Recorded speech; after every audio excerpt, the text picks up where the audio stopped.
Shalom, Bapak Ibu, Saudara-saudara yang kekasih di dalam Yesus Kristus Tuhan.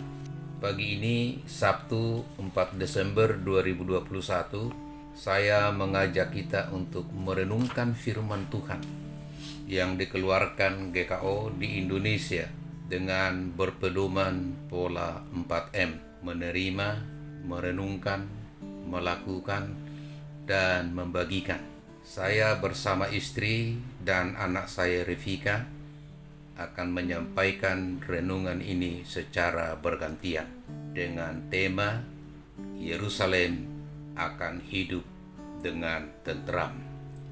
Mari kita berdoa. Bapa kami yang di surga, Bapa yang kami sembah dalam nama Tuhan kami Yesus Kristus, kami mengucap syukur kalau pada pagi hari ini kami boleh memasuki hari yang baru pemberian Tuhan bagi kami. Pagi ini Tuhan, kami mau membaca firman-Mu, mampukan kami menerima, merenungkan, melakukan, dan membagikan firman-Mu. Dalam nama Tuhan Yesus kami berdoa. Amin.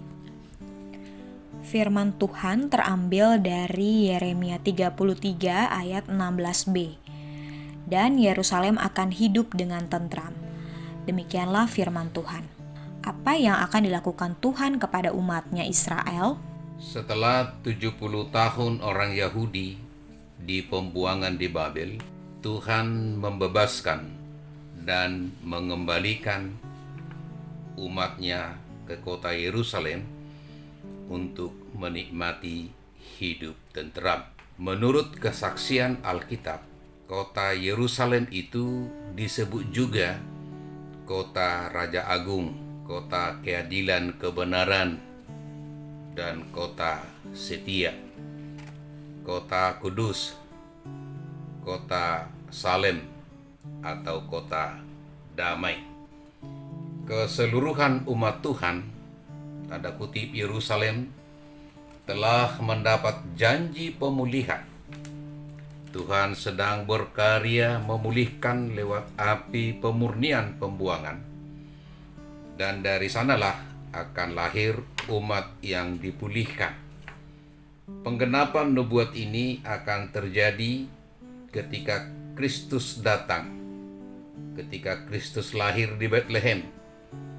Kemudian lewat jalan salib, kematian, dan kebangkitannya, Yesus Kristus menjadi Raja atas seluruh umat yang percaya kepadanya dan membawa umatnya memiliki sukacita, ketenangan, mengalami rasa kenyamanan, dan damai sejahtera, yaitu ketentraman bersama Tuhan.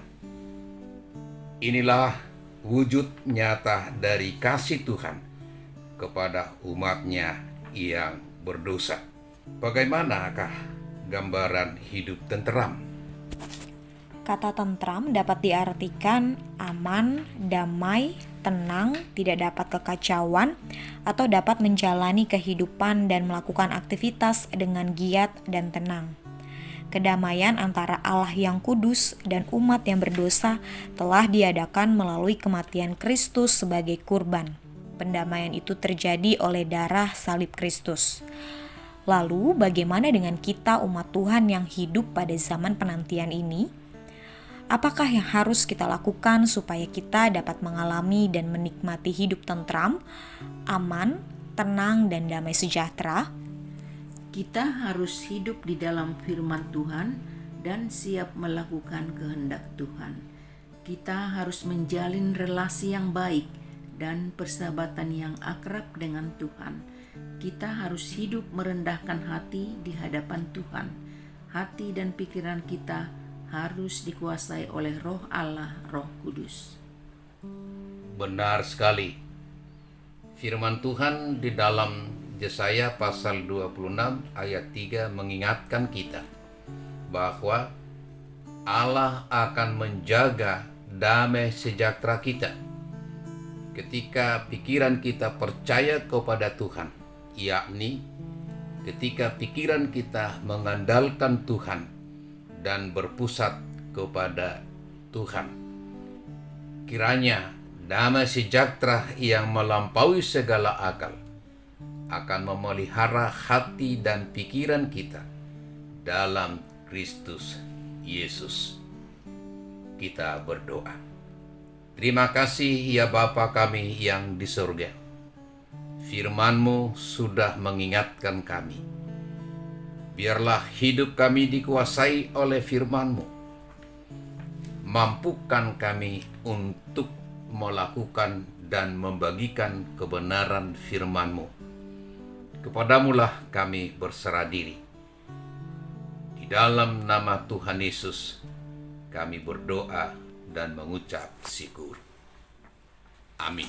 Selamat beraktivitas sepanjang hari ini. Tuhan Yesus memberkati. Amin.